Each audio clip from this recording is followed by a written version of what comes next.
So hello everyone, আমি অনু। আপনারা দেখছেন অনু কুকিংয়ে সবাইকে স্বাগত। আশা করি সবাই ভালো আছেন, আমিও খুব খুব ভালো আছি। চলুন এবার ভিডিও শুরু করা যাক। স্টেপ বাই স্টেপ দেখুন আর বলুন কেমন হয়েছে। আজকে আমি বানাবো চিড়ের পিঠে। তো আমি অফ ক্যামেরাতে চিড়াগুলোকে ধুয়ে নিয়েছি, এবারে দিয়ে দেবো নুন। এই পিঠাটাতে বেশি কিছু উপকরণ লাগে না, একদম কম উপকরণ লাগে। এবারে দিয়ে দিব গুঁড়া করে রাখা চিনি। চলো এবার আর কি, নুন আর চিনিটা ভালো করে মাখিলি। তোমরা যদি গোটা চিনি দাও তাহলে চিনিটা মাখিয়ে 10 মিনিট রেখে দেবে, তারপরে করবে। চিড়ার পিঠে না পুর দিয়েও হয়, তো আমি পুর দিয়ে করবো। এখানে আমি নিয়েছি নারকেলের পুর আর নিয়েছি চাছির পুর। তোমরা চাইলে চিড়াটা যেরকম হোক শেপ দিয়ে ছোট ছোট করে তেলে ছেড়িয়ে খেতে পারো, সেটাও খুব সুন্দর লাগে খেতে। কিন্তু আমি এখানে পুর দিয়ে করছি। প্রথমে হাত দুটাতে ভালো করে তেল নিয়ে নেবো, যাতে চিড়াটা হাতে না লাগিয়ে যায়। এবারে গোল করে আর মাঝটা ছেঁদা করে দেবো। যেরকমভাবে আমরা পুর পিঠা করি সেরকমভাবেই করতে হবে এটা। দিয়ে আমি পুরটা দিয়ে দেবো। আমি প্রথমে নারকেলের পুরটা দিয়ে একটা করে দেখাই দিচ্ছি।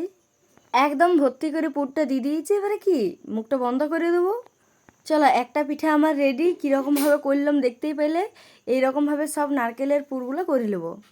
এইখানে একটা ছোট্ট টিপস আছে, যদি তোমাদের একটু ক্রাঞ্চি ক্রাঞ্চি খেতে ইচ্ছা করে তাহলে একটু এবড়ো খেবড়ো করে গড়বে আর কি, একদম প্লেন করে গড়ো না।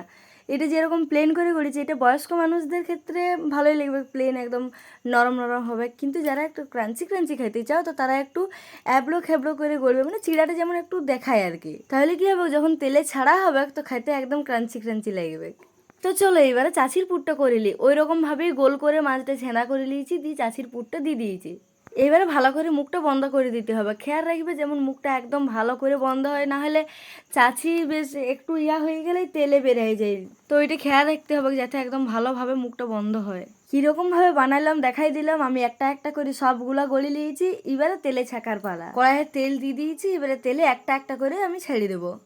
সত্যি কথা বলতে এটার ভিডিওটা এডিট করতে করতে আমার জিভে জল চলে এসছে। ভয়েসটা একটু দিচ্ছি, আবার একটু বন্ধ করছি। সত্যি এত সুন্দর খাইতে হয়েছিল, উফ সত্যি সেই স্বাদ সেই স্বাদ। তো তোমরাও এরকম পুর দিয়ে চিড়ার পিঠা ঘরে বানাও আর আমার মতো মজা লাও। আমাদের চিড়ার পিঠা রেডি।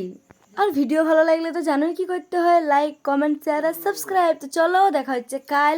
তো তখন সবাই ভালো থাকো, সুস্থ থাকো, হেলদি খাবার খাও। Thanks for watching.